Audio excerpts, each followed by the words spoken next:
କେନ୍ଦୁଝର ଜିଲ୍ଲା ଘଟଗାଁ ଅଞ୍ଚଳର ପ୍ରଶାନ୍ତ ସବୁଦିନ ନିଜ କାମରେ ଘରୁ ବାହାରିଗଲା ପରେ ସେହି ଗାଁର ସୁବ୍ରତ ନାମକ ଜଣେ ଯୁବକ ପ୍ରଶାନ୍ତର ସ୍ତ୍ରୀ ସହିତ ଶାରୀରିକ ସମ୍ପର୍କ ରଖୁଥିଲା। ହେଲେ ବେଶୀ ଦିନ ଏ ଚୋରା ବିରୋଧୀ ଚାଲିପାରିନଥିଲା। ଚୋର ଘର ସବୁଦିନ ଅନ୍ଧାର ନଥିଲା ପରି ପ୍ରଶାନ୍ତ ଦିନେ ସବୁକିଛି ଦେଖିଦେଇଥିଲା। ଆଉ ତାପରେ ଯାହା ଘଟିଥିଲା ଆସନ୍ତୁ ଜାଣିବା ପୁରା କାହାଣୀରେ।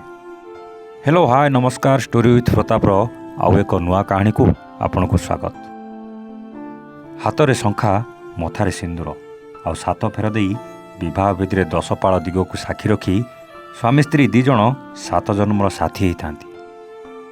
କିନ୍ତୁ ଯଦି ସେ ସବୁକୁ ଭୁଲି ଯେତେବେଳେ ଗୋଟେ ସ୍ୱାମୀ କି ଗୋଟେ ସ୍ତ୍ରୀ ପରକୀୟା ପ୍ରୀତିରେ ଲିପ୍ତ ରୁହନ୍ତି, ସେତେବେଳେ ଝଡ଼ ତ ନିଶ୍ଚୟ ଆସିବ। ସେମିତି ଏକ ଘଟଣା ଦେଖିବାକୁ ମିଳିଛି କେନ୍ଦୁଝର ଜିଲ୍ଲା ଘଟଗାଁ ଅଞ୍ଚଳର ପାଣୁପୋଷି ଗାଁରେ।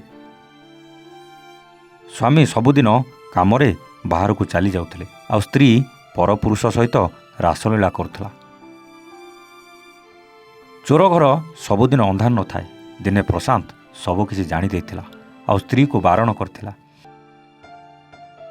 ଖାଲି ସେତିକି ନୁହେଁ, ସ୍ତ୍ରୀ ସହିତ ଶାରୀରିକ ସମ୍ପର୍କ ରଖୁଥିବା ସୁବ୍ରତକୁ ବି ଫୋନ୍ କରି କହିଥିଲା।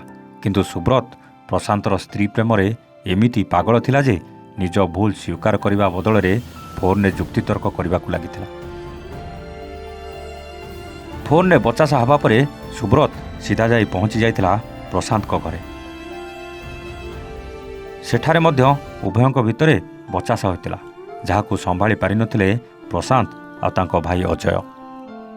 ଆଉ ଲୁହା ରଡ୍ ଓ ଟାଙ୍ଗିଆରେ ସୁବ୍ରତର ଜୀବନ ନେଇଯାଇଥିଲେ। ସୁବ୍ରତକୁ ହତ୍ୟା କରିବା ପରେ 2 ଭାଇ ପ୍ରଶାନ୍ତ ଓ ଅଜୟ ଘର ଛାଡ଼ି ଫେରାର ହୋଇଯାଇଥିଲେ। ସକାଳୁ ଗାଁ ଲୋକ ଜାଣିବା ପରେ ପୋଲିସକୁ ଖବର ଦିଆଯାଇଥିଲା। ପୋଲିସ ଘଟଣାସ୍ଥଳରେ ପହଞ୍ଚି ଶବ ଜବତ କରି ପୋଷ୍ଟମର୍ଟମ ପାଇଁ ପଠାଇବା ସହିତ 2 ଭାଇଙ୍କୁ ମଧ୍ୟ ଗିରଫ କରିଥିବା ଜଣାପଡ଼ିଛି। ହେଲେ ଏଠି ଭୁଲ କାହାର? ପ୍ରଶାନ୍ତ ସ୍ତ୍ରୀର ନା ସୁବ୍ରତର?